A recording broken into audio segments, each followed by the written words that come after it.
What's going on, everyone? My name is Deltah and welcome back to another Division 2 video. I am glad you guys took some time to get away from your Barbie and Oppenheimer double feature to come listen to me talk today. Because today I want to raise an interesting discussion about the future of the Division 2 and the Brooklyn DLC coming at the end of year 5. I'm not going to be talking about release dates, content itself. I'm more interested in raising a discussion about the community sentiment towards this DLC. The content of this video is wholly inspired by things that I've noticed in the Destiny community. So if that sounds at all interesting to you, make sure to drop a like, leave a comment letting me know what you thought, and subscribe for more Division Destiny 2 coverage. Alrighty, with that out of the way, let's get right into my video. The Division 2's future has one major roadblock, and if it fails to live up to the expectations, we may never see any more Division 2 content ever again. So you may be wondering, what is that major roadblock that I keep talking about? Essentially, it's keeping players interested. And not only is it keeping players interested, it's avoiding apathy. Apathy is defined as a lack of interest, enthusiasm, or concern. For a video game in a live service model, apathy in the player base can be devastating. Just look at the current ongoing events within the Destiny 2 community now. Many of the content creators in that space, in the Destiny 2 space that is, are turning to other games to significantly try and widen their reach so they're not just pigeonholed into one particular game. But why are they doing this? Why are they turning towards other games when Destiny 2 has been, the most profitable thing to make videos on in the last 8 to 9 years?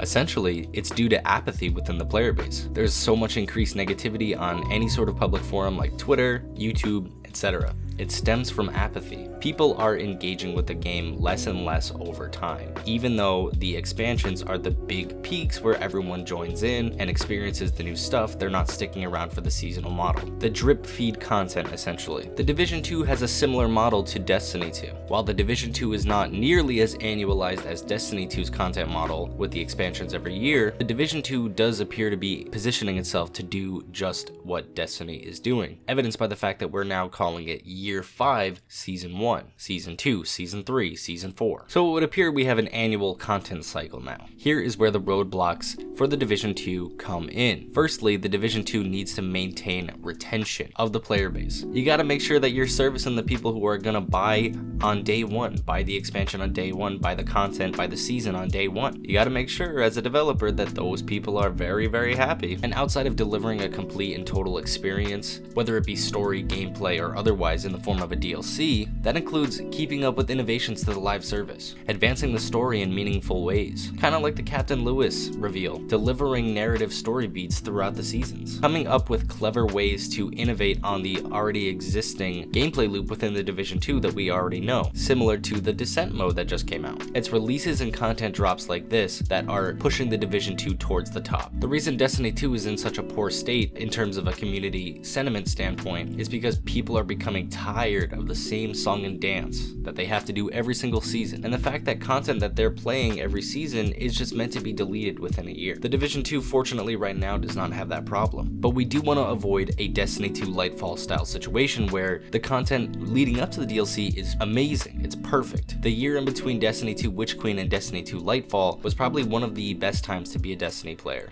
at least in recent years, leading to all of the hype with Destiny 2 Lightfall and then fumbling it on the 1 yard line. Considering the misstep that was Destiny 2 Lightfall, and then the consequent seasons not feeling super innovative, feeling essentially phoned in, and sure, they deliver some story beats, but those story elements should have been in Lightfall, don't you think? So how does the Division 2 avoid a situation such as this? Well, first of all, the content leading up to the Brooklyn DLC needs to hit, and I think the Division 2 is well positioned to do that. The release of Incursions is right around the corner, more interesting story beats coming up, and then a brand new map expansion into Brooklyn, where the Division 1 essentially started. In order for the Brooklyn DLC to hit, it needs to stick the landing story-wise. It needs to advance the story in such a way that it justifies its existence. If we're asked to pay money for this content, which, we probably are, telling a complete story is huge now that Division 2 has positioned itself as a PvE focused game. And if it's not going to do that, if it's not going to tell a full narrative story similar to Warlords of New York, we got to know that going in. If the Division 2 can put all this together and achieve a level of success as outlined in this video, this would be a huge win for the developers. And